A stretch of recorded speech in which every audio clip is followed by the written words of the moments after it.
will be Geometry Lesson 1.2/1.3. Today we're going to discuss segments and their distances and their midpoints. So let's look at how we can label segments. What we have over here is drawn as two lines. This guy over here we practiced last class. We could name that as line PM, or we could name it as line PQ. You just take 2 points on that line with the line bar over the top. Well, what a segment is a measurable part of a line that consists of two endpoints and all the points between them. So on this line, we could look at this segment as being the distance from P to M. Putting a ruler down to PM, meaning we could measure that. This line is infinitely long. It goes on forever and ever. Well, the distance from P to M, as P being an endpoint, M being an endpoint, we could measure that distance.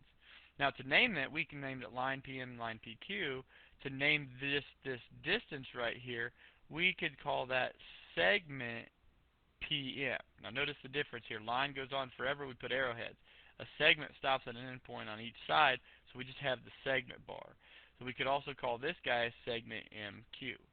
So symbolism is kind of a big thing right there. Now, let's just start thinking here, just kind of a dumb thing. Let's say that this part, the distance from P to M is 5, and the distance from M to Q is 2. What would the entire distance from P to Q be? Kind of a duh thing. I know that looks pretty easy. 5 and 2. We have both parts, so we just put those parts together. So we say the distance from P to Q, or the length of segment PQ, is equal to 7. Okay. So again, these two say more or less the same thing, but they're read slightly different. This says the distance from P to Q is 7. This says that, hey, segment PQ has a length of 7 units long. Now let's go over here on line AC on this bottom one right here. Now let's go back up here and say this. Let's say that we went here and we knew that the entire thing was 10. And let's say that MQ is still 2. If the entire distance from P to Q is 10 and the distance from M to Q is 2, we could simply subtract this part from the whole, and we could find that this part is 8. So if we know both the parts, we simply add them together to get the whole, but if we know the whole and the part, we just subtract. Okay. Now on line AC down here, right here, AB, the distance from A to B is the same as the distance from B to C, which equals 3. So if we go over here, this distance is 3. This distance is 3. And so what we can look at is, we can say these segments are congruent segments. Congruent means same as. Now, the difference between congruent and equals is with numbers. Numbers are equal. Congruent is with shapes. So congruent means that these shapes are the same. Yes, they have equal measurements, but the shapes are the same. So the way we write this is over here is segment AB is congruent, there's your symbol, to segment BC. Now, here's another thing we can say about that is the distance from A to B, is equal to the distance, sorry, I erased that here. The distance from A to B is equal to the distance from B to C. The segments are congruent, so this segment is exactly the same length as this segment, but the lengths are equal. So the segments are the same, but the lengths are equal. So what we do in a drawing to show that is we put these little tick marks in there. That this side, this little part equals this little part. We're going to do that all year. Later on in the semester when we get to our two-dimensional shapes and we're looking at squares, well, a square has 4 equal sides, so to show that we'll put 4 tick marks on there. So that way we know that if this side is 10, this segment over here is congruent to this segment, so the lengths are equal. Alright, so we'll use those tick marks throughout the entire year to show that, hey, this is equal to this. It's kind of a geometry cheat. Then we don't have to draw them and measure them exactly equal if we don't want to. Let's look down here.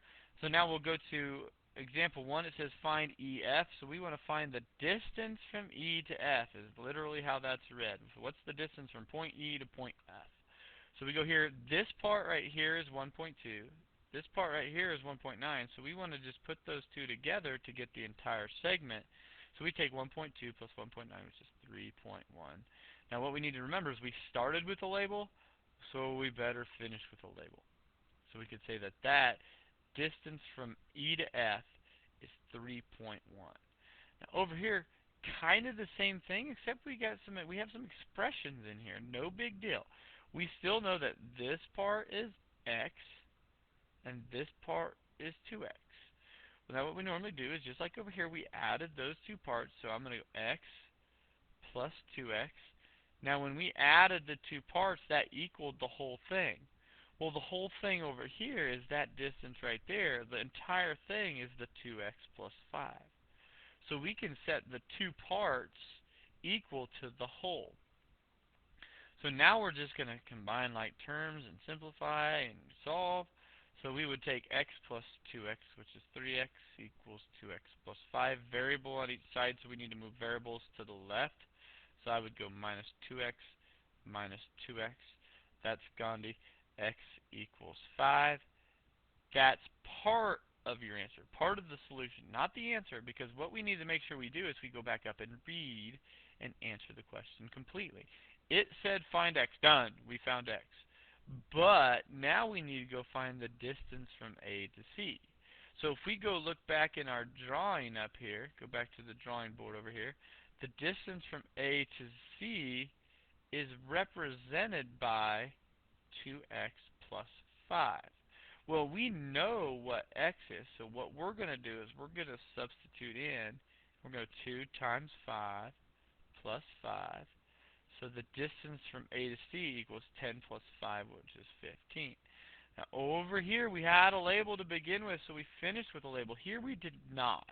So here's my rule on that. If you don't start with a label, just like we didn't start with a label here, you do not have to label your answer. I'm not counting you wrong. But if you want to, you can just put a little u here, and all that stands for is units, because we don't know what the unit of measure is. All right, so that's using the two parts. You add the two parts together, and that equals the whole thing. All right. So let's go on here and talk about the distance between two ports. We're going to talk one-dimensional. So let's say we have a number line. Lines are one-dimensional. We talked about that a few days or last class. And distance in the coordinate plane. This would be two-dimensional. So we go left, right, up, down. Those are two dimensions. This is just left, right. That's one dimension. So let's say we have some numbers over here. Let's say that this is 1, 2, 3, 4, 5. Let's say that this is 8 and this is 13. Okay, now on a number line, really easy if you have the number line drawn to find the distance, because if this is at 8 and this is at 13, all you have to do is go 1, 2, 3, 4, 5. The distance from A to B is 5, and this is how we'd write that. The distance from A to B is 5. That's how that is read. Now, if we just have two numbers and we don't have the number line drawn, most of you would have noticed that, hey, the distance from 13 to 8 is 5. Well, how'd you do that? You guys would have just done a quick subtraction in your head. So if you did 13 minus 8, you'd find that the answer is 5. But let's say you started down here and you went 8 minus 13, which is negative 5. Does that mean the distance is 5 or negative 5, depending upon which way you look at it? No. We do not talk about negative distances in math. It's like you've never heard anybody say, well, I drove negative 30 miles to get there. When we talk about distance, we use these little bars right here. I hope you remember that these little bars stand for absolute value. All absolute value does makes it positive, or keeps it positive. And that's the main reason why we use absolute value. It seems like a kind of duh thing, but we use it when we talk about distances so we can look at the positive numbers there. All right.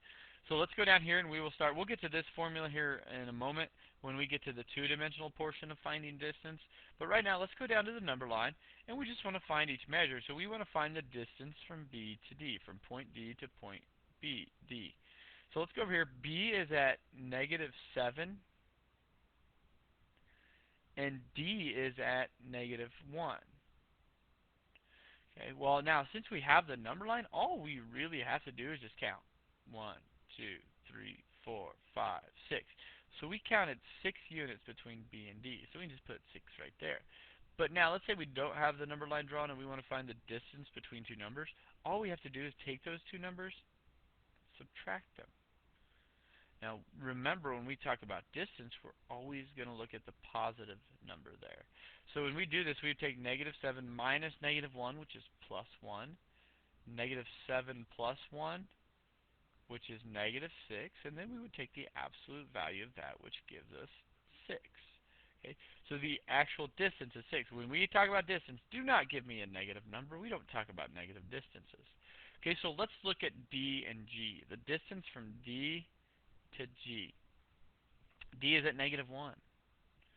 G is at 8. So if we want to find the distance between those 2 points, we simply subtract them. Or come over here and count. But what I'm going to do, negative 1 minus 8 is negative 9. Now because we're talking about distance, we're looking at only the positive value, so we would say 9. So the distance from D to G is 9. If you come over and count 1, 2, 3, 4, 5, 6, 7, 8, 9. 9, you'd be there. Okay, let's go to AF. So let's look. A is at negative 9. So maybe write that down. Negative 9 minus. F is at 3. F is at 3. So we go negative 9 minus 3. And again, we're going to look at the absolute value because we really just care about the absolute value, the positive number. So that's going to be absolute value of negative 12, which is 12. Now, some of you may be thinking, does it matter what order you subtract in? Sorry, that's 12. Does it matter what order you subtract in? No, because if you flip-flop that and you went 3 minus negative 9, look what happens. You add. So then you're taking the absolute value positive 12, which is still 12. So it does not matter what order you subtract in because of the absolute value. I just showed you that up here. All right, let's move on. I'm going to skip forward. Let's go to, let's say we have 2 dimensions, and we're looking at the distance in the coordinate plane. So if we want to look at the distance in the coordinate plane, what I want you to get in the habit of is go ahead and label this. That's an x value. That's a y value. This is an x value. That's a y value. So when we start using this formula, we're going to actually look at where this formula comes from later on in Chapter 4. It's actually derived from the Pythagorean theorem, if you remember the Pythagorean theorem. But it's a kind of an ugly formula, but once you get to use it, it's really not that bad. Now, what we just said is when we're subtracting, it doesn't really matter what order we subtract in because we take the absolute value on these. Over here, what I want to look at is we have 2x values, and we need to subtract those 2x values and then square it. So my 2x values are 0 minus 6. So if we go 0 minus 6 and we square it, or if we go 6 minus 0 and then we square it, is that going to make a difference? 0 minus 6 is negative 6. Negative 6 squared is negative 6 times negative 6, which is positive 36. Do not trust your calculator. Calculators are stupid. 6 minus 0 is 6. Well, 6 squared is still 36. So on this one, do we need to worry about the order? No. Just keep your x's together, keep your y's together, and you're good to go. Okay, so as we're filling this out, it doesn't matter, but what I'm going to tell you to do is try to subtract the easiest way possible. 0 minus 6 is not the easiest way. I would go 6 minus 0 plus, now take your y's. Would you rather go 0 minus 8 or 8 minus 0? I'd sure as heck rather go 8 minus 0 squared.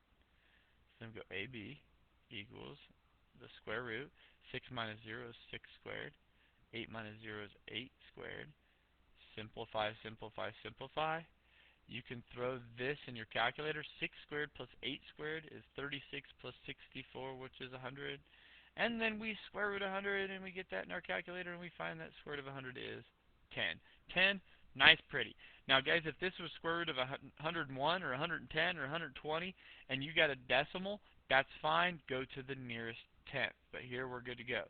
So that is the distance from A to B. Now, I want to show you graphically what that is. I'm going to go back to this graph just because I have it here. Here's the point 0, 0. That's the origin. We come over here. I'm going to count by twos. 2, 4, 6. 2, 4, 6. 2, 4, 6, 8. So here's the ordered pair 6, 8. So what we calculated is the distance between those two ordered pairs, 0, 0, and 6, 8. Now, you see a little right triangle right there. That's why I said that's kind of derived from the Pythagorean theorem because that's what we used right there. So we found that that distance is 10. Right? Now, let's go to number 6, and we'll go ahead and set this one up. The same process, same process. So we'll go, not instead of AB, we're going to have RS here though, because those are my 2 points. So we're going to go RS equals the square root of, take my x's. Now, is it better to go -2, there's an x, -2 minus 3, or is it better to go 3 minus -2? I like this guy because I'm going to add then on that. So that's the way I'm going to do it. I'm going to go 3 minus -2 plus, now let's look at my y values. So we would have 3 and 15. I would much rather go 15 minus 3. And we have RS equals simplify. I'll tell you right now, if you drop your radical and you just try to, and you're too dang lazy to write that radical every time and you don't do it, you're going to forget it half the time. I see it all the time. So let's go ahead and write it down. We have 3 minus, so that's 3 plus 2. 3 plus 2 is 5 squared. Don't necessarily need my parentheses, remember. Even if we have a negative number here, when we square it, it's going to become positive. And then 15 minus 3 is 12 squared. Okay, so we simplify the radicand, what's underneath the radical symbol. That's 25, that's 144. You add those together, you get 169. You take the square root of 169, and again, we get a nice, pretty number. R is 13. Remember, if you do not get a pretty number, go ahead and round that to the nearest tenth. Now remember, on this guy, once we do the squares here, we will never have a negative number beyond that point once we square it. Okay? Because even if these are negative, when we square it, that's going to become positive, because a negative number squared is positive. Now, let's set this up, and then I'm actually going to set it up for you, and then I will let you work it. So let's go ahead and set it up. Now, again, we don't have AB, we have MN. So MN is going to be X's. Now, let's think ahead. Which way is better to subtract those? 1 minus 9 minus 1. I'm going to go 9 minus 1 squared plus, I'm going to go 13 minus -2 squared. So we simplify. MN equals the square root. That's 8 squared plus. Now 13 minus -2 is plus 2, so we'll go 15 squared. We simplify. That's going to be 64 and 225, so 289. We square root that, and the distance from M to N is 17. So that's your answer there. All right, now I'm going to go ahead and skip number 8, and we're going to go on to the midpoint. So you can pause the video, get this definition down. The midpoint on a segment halfway between the endpoints. Okay. So what a midpoint does is it cuts a segment in half. We have one dimension again. Here's one dimension, and we have two dimension in the coordinate plane. So one dimension we just have x values. Two dimension we have x and y values. So the midpoint is the point in the middle. So if we go down here and we look at C, and we want to find the midpoint of segment CE. So we look over here. Here's C. Here's E. That's the segment right there. We want to look at what point is right in the middle. So really, if we have a number line and it's drawn already, we could just go 1, 2, 3, 4, 5, 6. That is 6 units long. So where would the midpoint be? At 3. So we go 1, 2, 3, 1, 2, 3. The midpoint would be right there at -1. Okay. Well, let's say we don't want to draw the number line. Let's say we just want to look at those numbers and figure it out. Well, we can do that no problem. C is at -4 and E is at 2. Back in the day, probably middle school, you were given a set of numbers.